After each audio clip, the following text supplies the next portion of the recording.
Can't is not part of your vocabulary. If you just put your mind to it, you can do it. And you believe that? Yeah.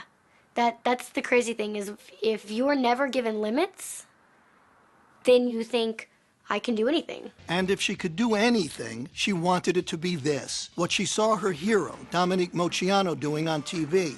There was just one problem. Jennifer was born without legs, a devastating birth defect that had led her natural parents to abandon her the day she was born. It bothered me to think that there was a little girl that was left at the hospital, and she had no legs, so I thought she needed a family that would love her and take care of her. Sharon and her husband Gerald brought her home to the tiny town of Hardinville, Illinois.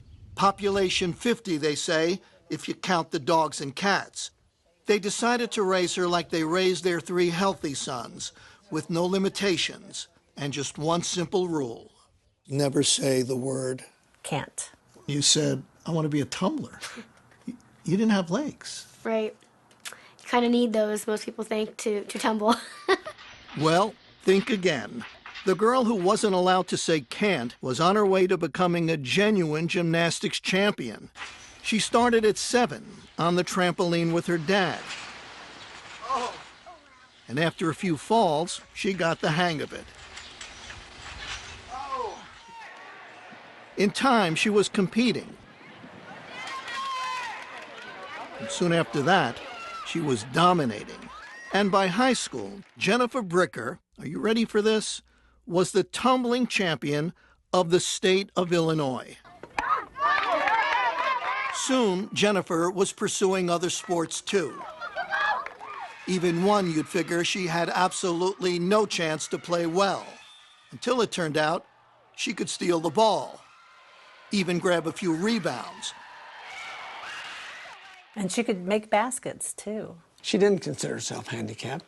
She was talking to some friends one time, and one of them said something about her being handicapped. She said, well, I'm not handicapped. And they said, well, you have to use a wheelchair. She said, just to keep them getting dirty.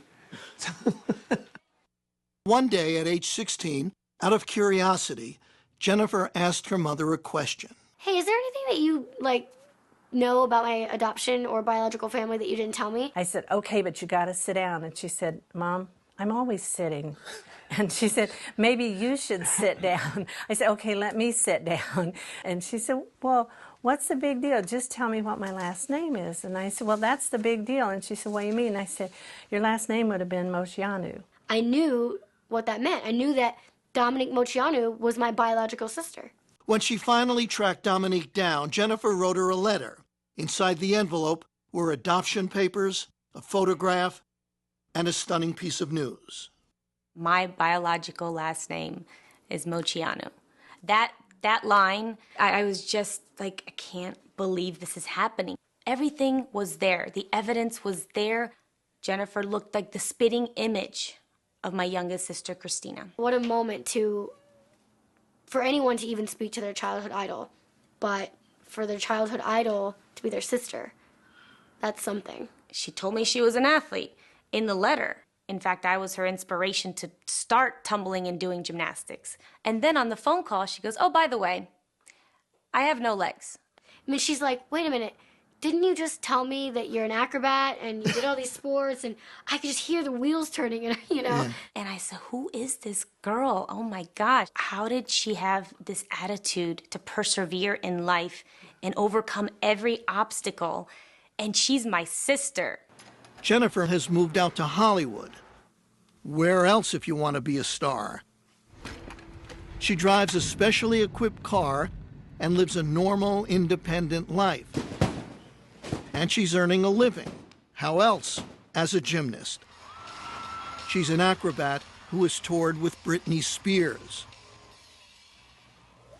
And now she's training for a classical performance at New York's Lincoln Center. We got to go to Ohio and got to watch her perform. The audience just went crazy. They stood up and they were whistling and screaming and clapping and all this, and I was blubbering. I was sobbing because it was so beautiful, and it's like, oh my goodness, that's my baby. The baby who was taught early on never to say the word can't.